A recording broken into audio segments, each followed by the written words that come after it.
Bom, preparei aqui, gente. Então vamos lá, sem delongas, né? Preparei um tema aqui bacana para nós, um tema tranquilo, porque todos os temas que nós vimos de recurso foi pelo menos 2 aulas, no mínimo 2 aulas para a gente falar de tudo, né? E mesmo assim ainda não terminei, eu quero ter uns temas para aprofundar.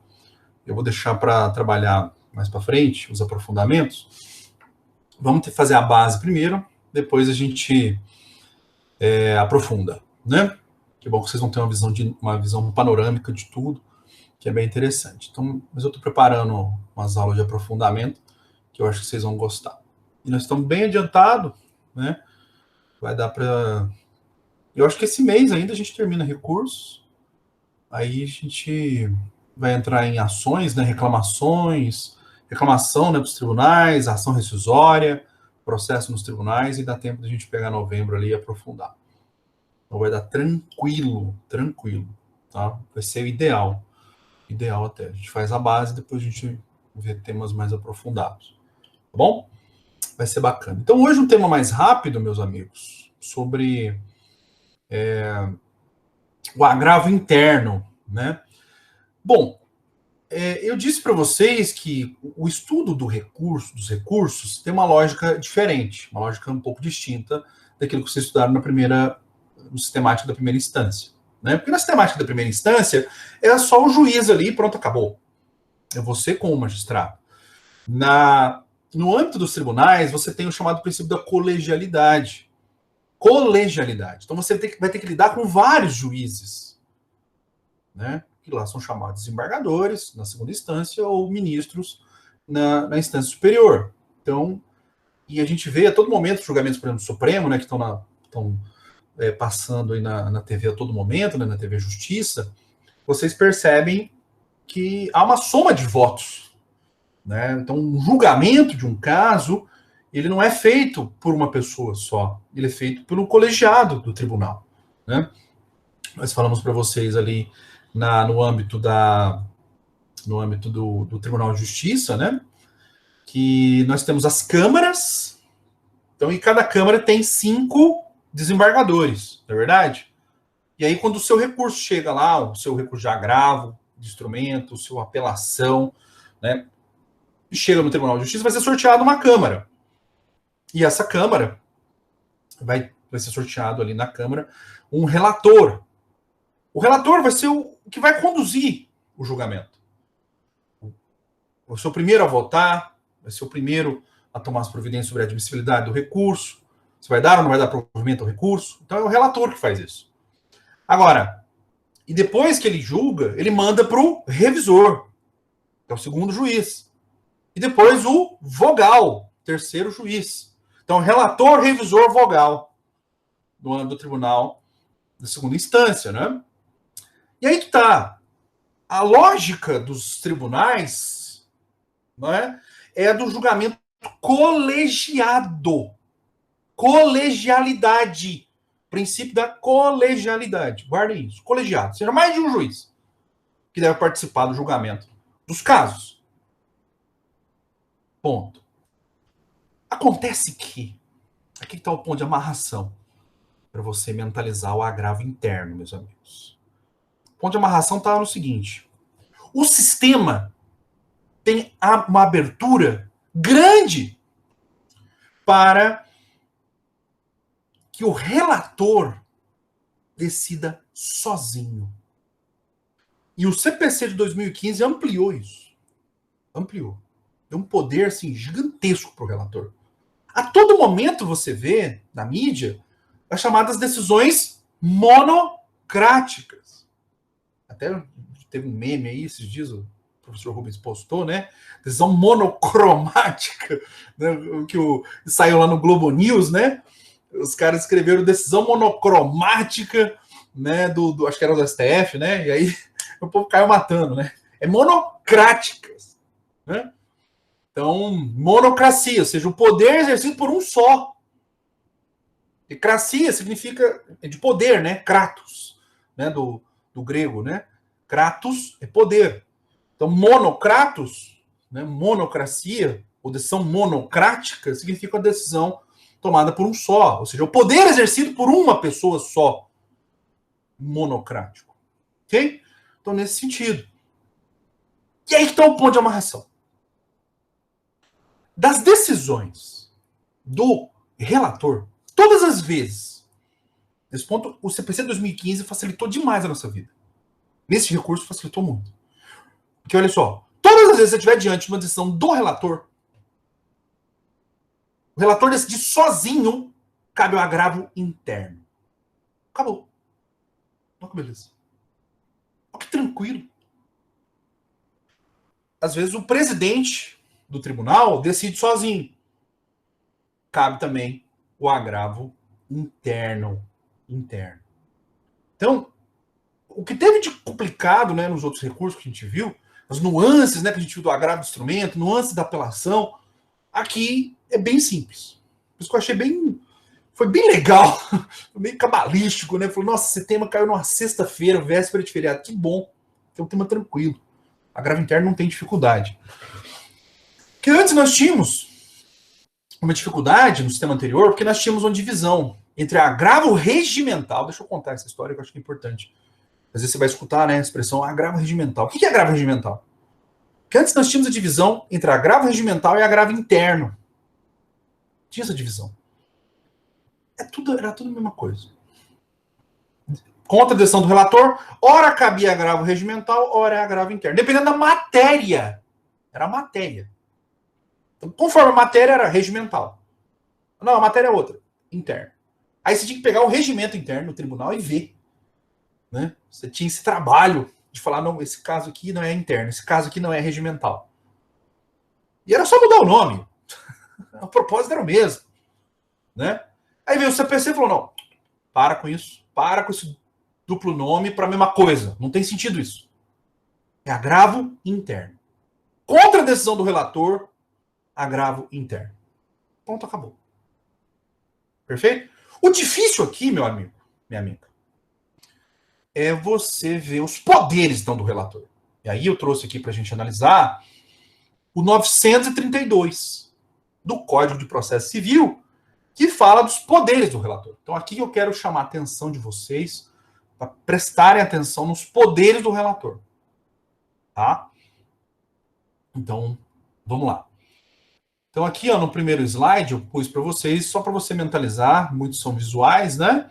Então, a sistemática das decisões, primeiro grau, né? Nós já até vimos no estudo lá dos recursos de primeiro grau, né? Com o agravo do instrumento, o recurso de apelação, né? E os embargos, né, de declaração, nós vimos, então, começando os despachos que são irrecorríveis, são interlocutórias, são impugnáveis, né, em algumas situações por o agravo do instrumento, as situações do 2015, e tem aqueles casos jurisprudenciais que nós já comentamos, né, do STJ, da sentença cabe apelação, e as decisões não agraváveis também você recorre na apelação, né? Agora, no tribunal, você vai estar diante de acórdãos, são as decisões colegiadas, então a soma dos votos do relator, revisor, vogal, você vai estar diante de um acórdão, né?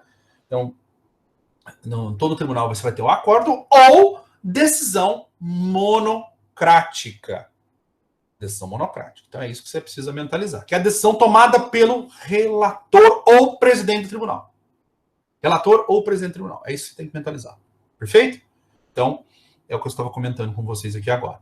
Então, o que eu quero chamar a atenção de vocês, quero pedir para vocês prestarem atenção, é justamente aqui, ó. Nesse slide que eu pus aqui. Ficou esse vácuo aqui, né? Por causa dessa bifurcação aqui. Aqui, esse aqui é o artigo 932. Esse aqui. E o 932 fala dos poderes do relator. 932 do Código de Processo Civil. Então vamos lá. Vamos analisar inciso por inciso. Vamos comentar. Certo? Tem alguns incisos aqui tranquilos e outros que requerem uma explicação. Então vamos lá.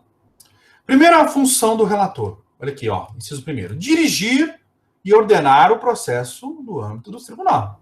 Não é? Então, é ele que compete, então, conduzir, né, o andamento do julgamento.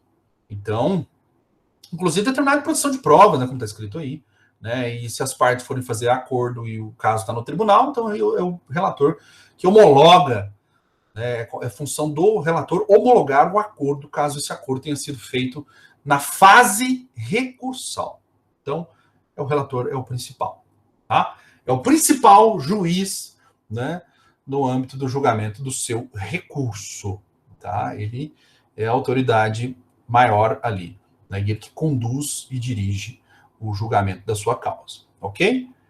Esse outro aqui é muito interessante, nós falamos bastante no julgamento, na questão do agravo de instrumento, lembra do efeito ativo, do efeito suspensivo, né? Então, olha a função do relator: apreciar o pedido de tutela provisória dos recursos e nos processos de competência originária em tribunal. Então, olha que interessante. E eu disse para vocês, meus amigos, que a maioria dos recursos não tem efeito suspensivo automático. Só a apelação tem efeito suspensivo automático, como regra. E olha aí que interessante. Nos casos em que o recurso não tem efeito suspensivo automático, você vai pedir para quem? Para o relator. Justamente com base neste inciso segundo, que é a função do relator apreciar o pedido de tutela provisória. E pedir efeito suspensivo, suspender uma decisão, vai ser amparado nos requisitos da tutela provisória de urgência, né? Perito dano reparável, separação, juízo de probabilidade, não é? Então, ele vai conceder tutela provisória, seja cautelar, tutela antecipada, né? Seja com relação aos recursos, por exemplo, essa atribuição de efeitos, que eu estava falando, de efeito suspensivo, principalmente, né? E também nos processos de competência originária do tribunal. Imagina, você vai entrar com uma rescisória, você quer desconstituir uma coisa julgada. Né? Vamos ver assim que acabar no recurso. Vamos falar de rescisória. Então você precisa de uma tutela antecipada, né? Só que a rescisória é uma ação proposta direta no tribunal. Se chama de processo de competência originária. Então a origem dela é no tribunal. Você vai propor uma ação no tribunal. Então, e vai ser sorteado um relator também para julgar a rescisória. E se você precisar de tutela antecipada na rescisória, por exemplo, né, para não produzir efeitos, você vai pedir para o relator. Então é o relator que tem incumbência de apreciar pedidos de tutela provisória. Ok? Então esse é um ponto para você mentalizar. Bem tranquilo, isso aqui não tem dificuldade. Inciso terceiro. Olha só. Função do relator: não conhecer recurso inadmissível. Não conhecer recurso inadmissível, recurso prejudicado ou que não tenha impugnado especificamente os fundamentos da decisão recorrida. Bom, recurso inadmissível, isso aqui vocês já sabem. O recurso inadmissível vai ser naquela situação em que você... ficou horrível aqui. A função do relator é analisar os requisitos de admissibilidade do recurso. Se o recurso é admissível, se o recurso não é admissível. Então, cabimento, legitimidade, interesse, preparo, tempestividade, regularidade formal. Quem analisa os requisitos de admissibilidade do recurso é o relator. Verificando que você não preencheu os requisitos de admissibilidade do recurso, ele é um recurso inadmissível, ele deve ser não conhecido.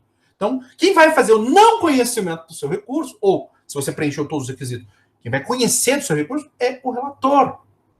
Então, o relator vai fazer esse filtro da admissibilidade do recurso. Ok? E lembra que eu te falei lá do agravo? Eu te falei lá na aula de agravo de instrumento, que quando você interpõe um agravo de instrumento no tribunal, você tem que informar o juiz aqui de primeiro grau, lembram? Se for processo físico, tem o dever de informar em 3 dias, né? Que é possível ao juiz se retratar, voltar atrás, não é verdade? Então, se o juiz de primeiro grau ele volta atrás, se retratou, né, reconsiderou sua decisão, então o recurso está prejudicado, né? Então, também quem vai fazer essa análise, se o recurso está prejudicado, e óbvio não precisa ser julgado, é o relator, meu amigo. Ok? Então, essa outra aqui, né, que não tem impugnado especificamente o fundamento da decisão recorrida, ou seja, é um recurso inepto. É um recurso que não tem o mínimo de estrutura lógica, né? Não houve um mínimo de argumentação jurídica, ele não impugnou de forma especificada, de forma pormenorizada os fundamentos da decisão. Por exemplo, um recurso genérico. É inepto. Então, a inépcia do recurso também é o relator que vai analisar. Outras situações também que você já viu, né? Se verificar que essa questão da inadmissibilidade, que o vício é sanável, o vício é corrigível, né, ele tem que oportunizar em 5 dias, o relator, em 5 dias, oportunizar a correção e apontar qual é o erro, né? Então ele tem que fazer isso. Tá bom? Pois bem, então a admissibilidade do recurso é o relator. Esse é o inciso 3º do Código. Ainda, olha esse inciso 4º. Esse inciso 4º é uma novidade do CPC de 2015. Isso aqui não tinha.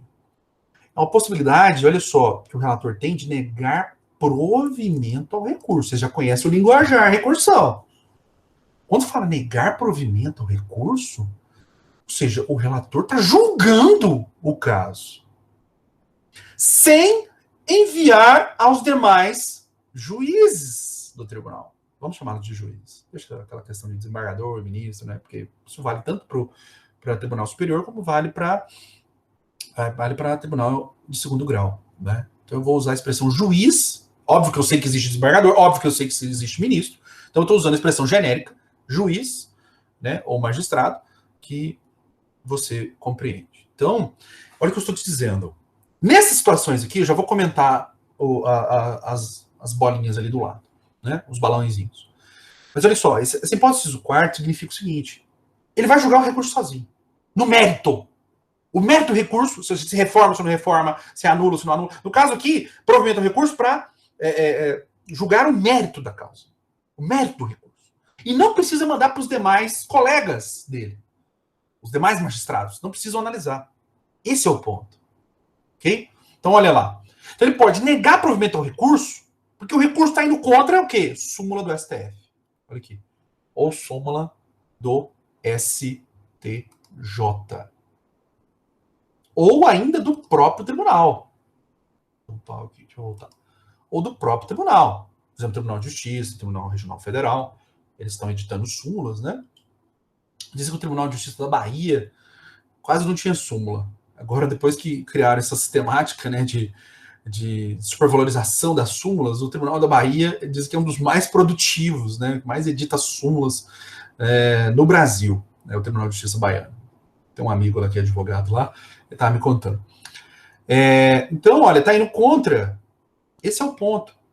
Todas essas hipóteses aqui, eu vou colocar aqui de outra cor, por aqui um verde, tá? Só para você mentalizar. Todas essas hipóteses aqui de verde, meu amigo, está indo. O recurso está indo contra precedente vinculante. Se você tiver interesse, na minha página do YouTube, tem lá uma playlist chamada de precedentes. Lá eu explico hipótese por hipótese dessa. O sistema de precedentes vinculantes, tá? Foi o que eu gravei no semestre passado. Então, se você tiver interesse, vai lá no YouTube, procura a minha playlist sobre precedentes, tá? Que eu explico tudo isso. Então, percebam. Esses balãozinhos verdes aqui que eu coloquei para vocês significa o seguinte: o recurso está indo contra precedentes vinculantes.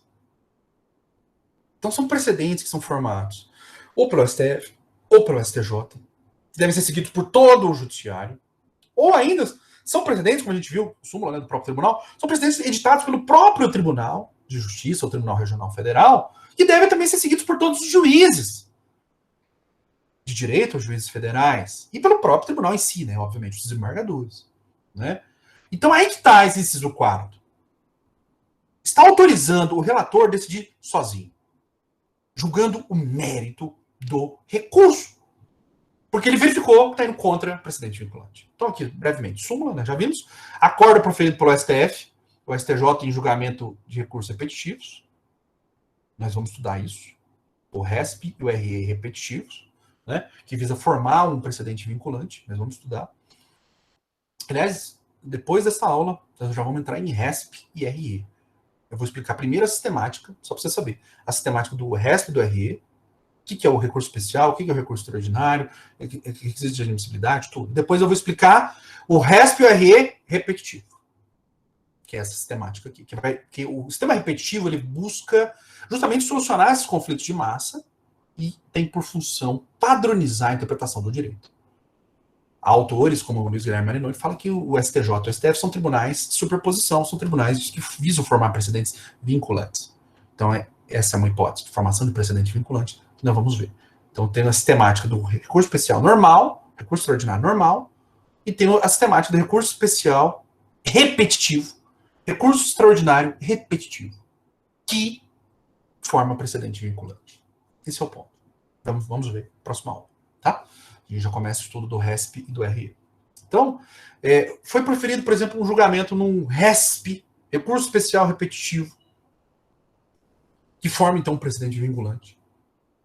Então, vincula o Brasil inteiro, que é a função do STJ uniformizar a interpretação da lei, como vocês bem sabem, não é? Então, e o relator verificou que, olha, ele está discutindo uma tese já pacificada, uma tese que já foi decidida pelo STJ, né? Então ele está indo contra, está remando contra a maré, e não suscitou o distinguishing, que é a distinção. Vídeo lá na nossa aula de precedentes, que eu comentei aqui com vocês, na playlist. Eu explico o que é distinguishing, overruling, overriding, né? Anticipatório overruling, eu explico tudo isso, né? Que é a sistemática dos precedentes, tá? É muito interessante, é importante vocês saberem isso, até para vocês compreenderem a sistemática de recurso repetitivo que eu vou explicar na próxima aula. Né? Como vocês vão ter aí uma semana aí de folga, né? Então, acho que vale a pena. Se vocês puderem dar uma relembrada aí, vai facilitar muito a absorção, tá bom?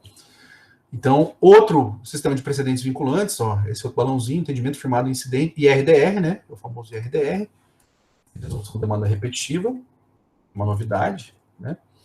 Esse CPC, IRDR, e o famoso IAC, incidente de assunção de competência, também é bem interessante, visa formar. São incidentes no tribunal que visa formar precedentes vinculantes, tá bom? É bem interessante. Então aqui ele nega recurso, provimento ao recurso. Por que ele está negando provimento ao recurso? Porque está indo contra o precedente vinculante. Por isso, tá? Agora, a outra hipótese, né, meu amigo? Aqui é bastante interessante. Cuidado, tem uma nuance aqui. Também a sistemática de precedentes vinculantes está repetido. Esses balãozinhos brancos aqui, então. Eu vou pôr ele aqui de amarelo. Tá? Só para você saber que o que está de amarelo está igual no de verde. O verde e o amarelo estão iguais. Pode comparar. Pode comparar, está igual. Já te adianto. Só que aqui, cuidado com o inciso 5º. Aqui está falando o seguinte, olha. O inciso 4º fala negar provimento. Negar provimento. Então, deixa eu destacar isso aqui. Negar. Aqui está falando em dar provimento. Então é uma lógica inversa.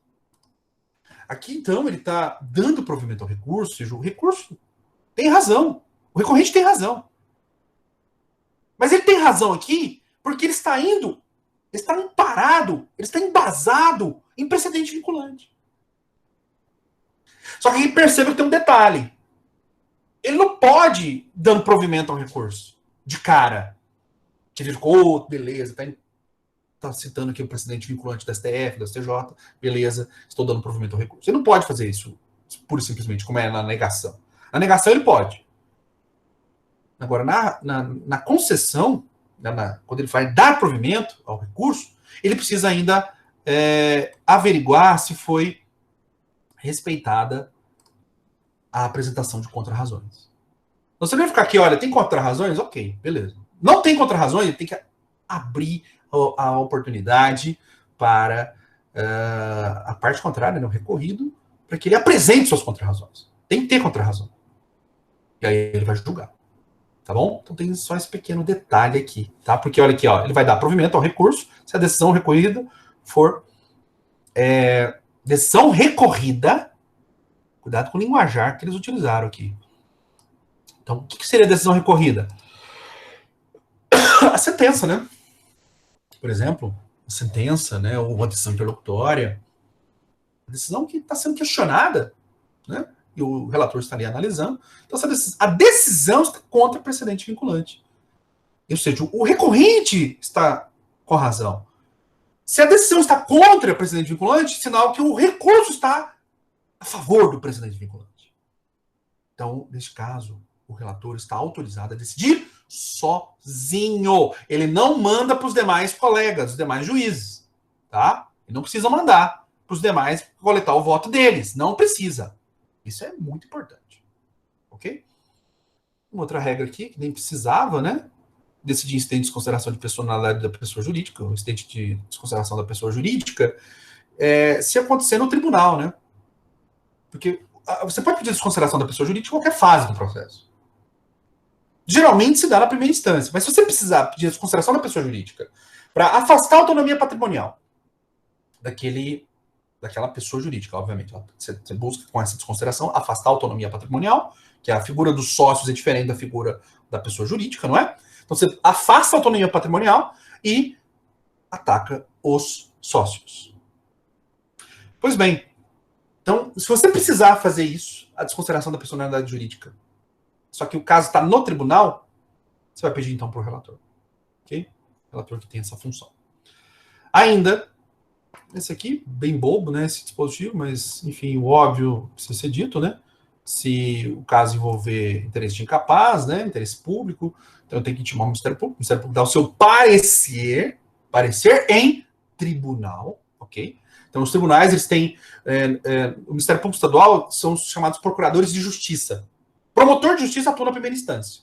Procurador de justiça atua no Tribunal de Justiça. Certo? E no âmbito federal, primeira instância é o Procurador da República, e no tribunal, quem vai atuar vai ser o Procurador Regional da República. Então, havendo caso envolvendo incapaz, interesse público, né? Interesse de menores, minorias, né? Idosos, crianças, adolescentes, idosos, né? Pessoas portadoras de necessidades especiais, enfim, tem que ter o parecer do Ministério Público antes de decidir. Então, ele vai abrir vista ao Ministério Público a dar o seu parecer sobre aquele caso. Ok? E outras, né? Essa questão aqui é muito interessante. Eu sempre falo, né, que, olha só, meus amigos, você... Imagina, você vai advogar, né? Começou a advogar, você formou, começou a advogar, você que vai lá para Rondônia. Imagina. Ou você vai advogar em Roraima. É sempre importante, não importa o tribunal que você esteja, é sempre importante você ler o regimento interno. O regimento interno é a lei do tribunal. Lei do tribunal. E muitos autores salientam que essa é uma fonte primária em direito processual. Então é sempre bom, quando você estiver falando em recurso, sempre que você estiver peticionando em tribunal, seja por via de recurso, seja por via de uma ação originária, você tem que ler o regimento interno. E lá vai ter. Pode procurar, olha, digita agravo interno. Entra no site do Tribunal de Justiça de Minas, por exemplo, do STJ, do STF, digita agravo interno. Você vai ver lá vários dispositivos falando de agravo interno. Ok? Então, é sempre bom, porque às vezes o regimento interno atribui outras funções, né, para o relator. Tá bom? Então, por isso. Ok? Me acompanharam? Tranquilo, né? Vamos então, é bem tranquilo. Vamos então para a parte estrutural. E olha só que beleza, ó. Como eu disse, é um recurso rápido, né? O difícil era o que eu falei ali com relação aos poderes do relator. Isso aqui é a parte difícil, né? Aqui só tem um detalhe que você precisa tomar cuidado, que é a questão da multa, tá? Mas já chegarei lá. Já chegarei lá. Pois bem, mas vamos lá. Cabimento. Olha como é simples, meu amigo. Contra qualquer decisão do relator, cabe o agravo interno. Prazo padrão de 15 dias. Você já está careca de saber. Até disse, né, em outra oportunidade, que a vantagem desse CPC é que ele unificou os prazos. Só os embargos de declaração, que é 5. Todos os demais recursos, todos que a gente for trabalhar, né, de agora em diante. Né? Aliás, eu comecei com embargo de declaração justamente por isso também, né? Porque sempre que você estiver diante de uma decisão judicial, você tem que verificar se cabe embargo de declaração. Ok.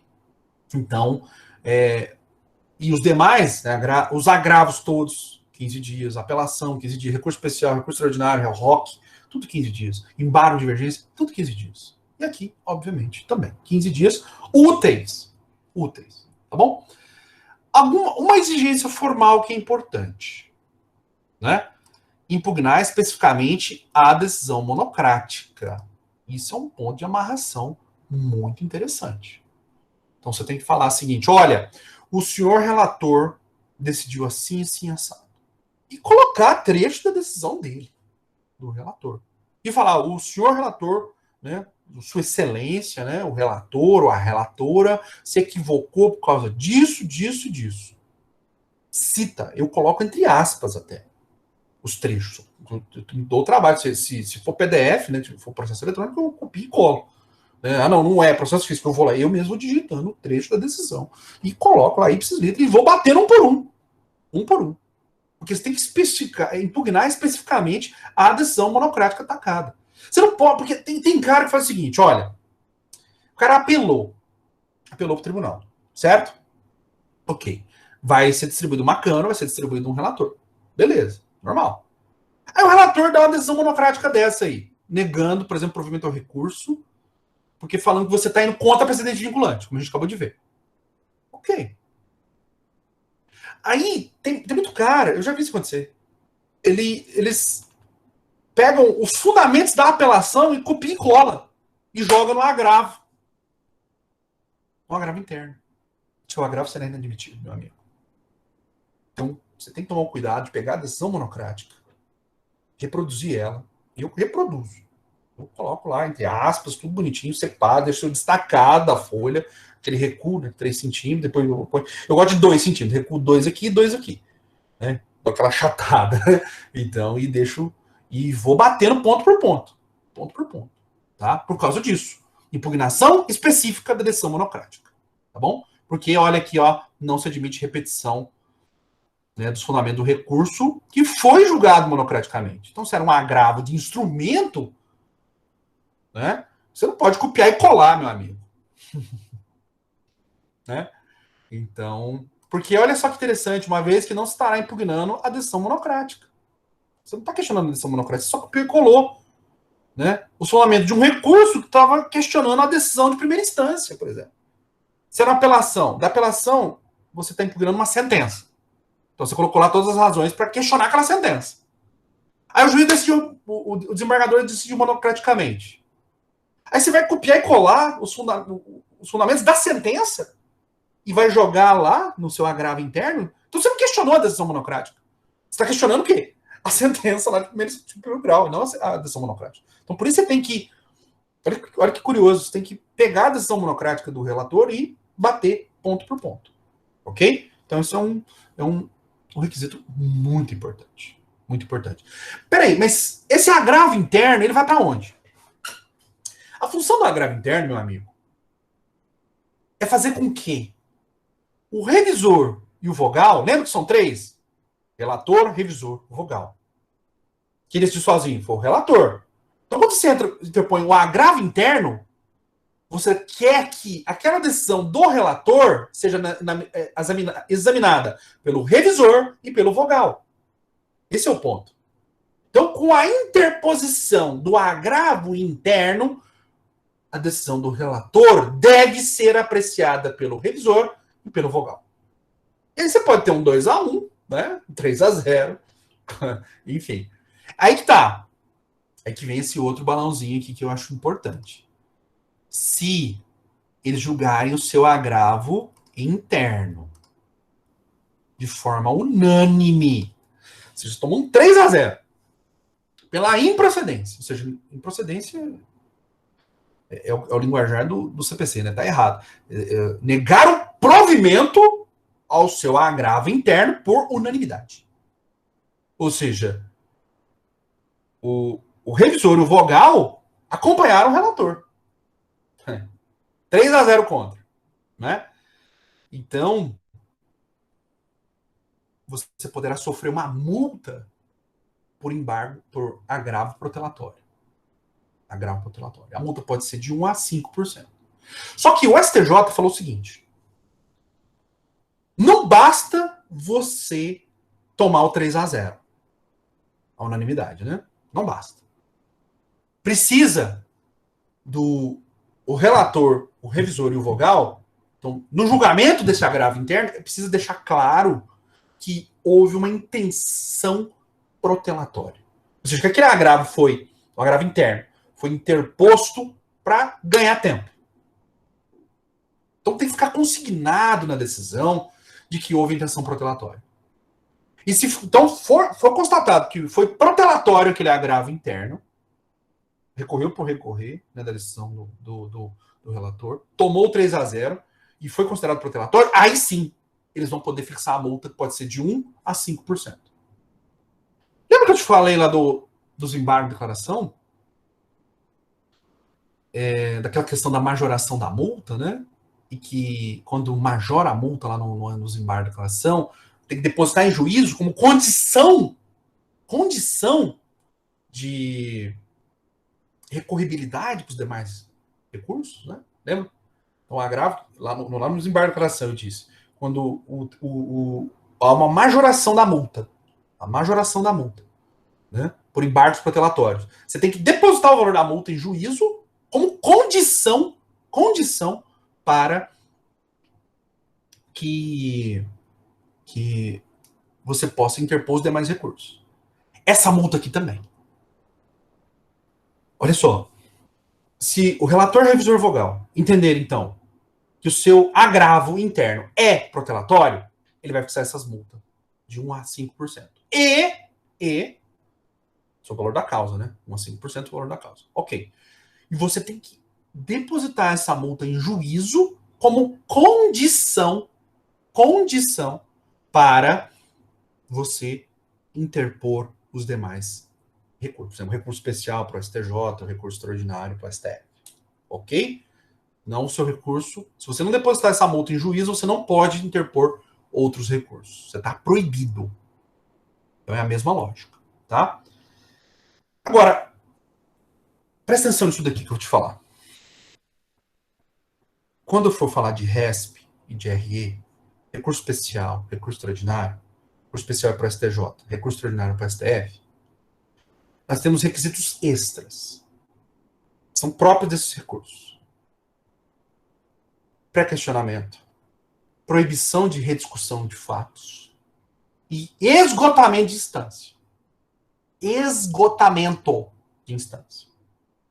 E o recurso extraordinário ainda tem tem a repercussão geral. Chegaremos lá. Pois bem,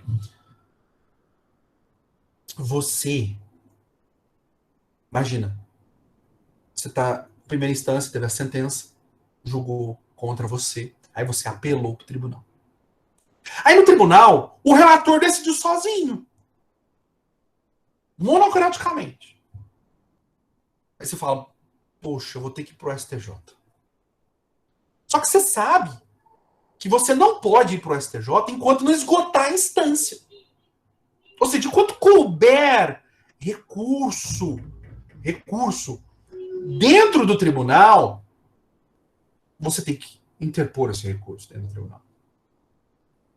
Então, decisão monocrática do relator, cabe agravo interno. Então, você tem que interpor um agravo interno para esgotar a instância, esgotar ali os recursos cabíveis na segunda instância, para depois abrir a porta para você ir para o STJ.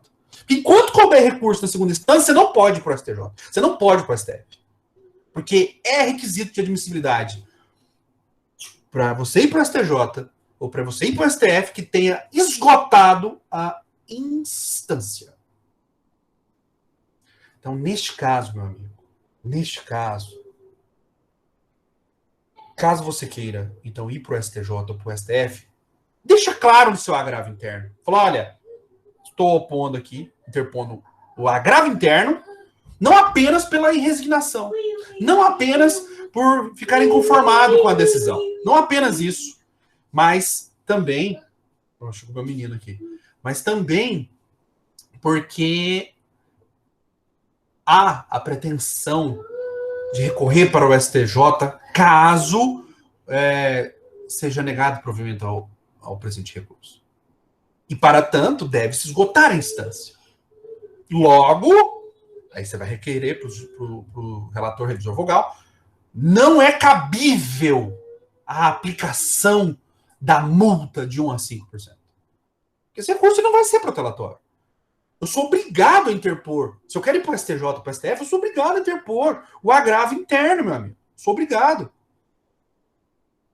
Então, se eu sou obrigado, eu tenho que esgotar a instância. Eu sou obrigado a interpor o agravo interno, como que esse recurso vai ser protelatório? Não vai ser. Não será protelatório. Ok? Então, esse é um ponto de amarração muito interessante. Muito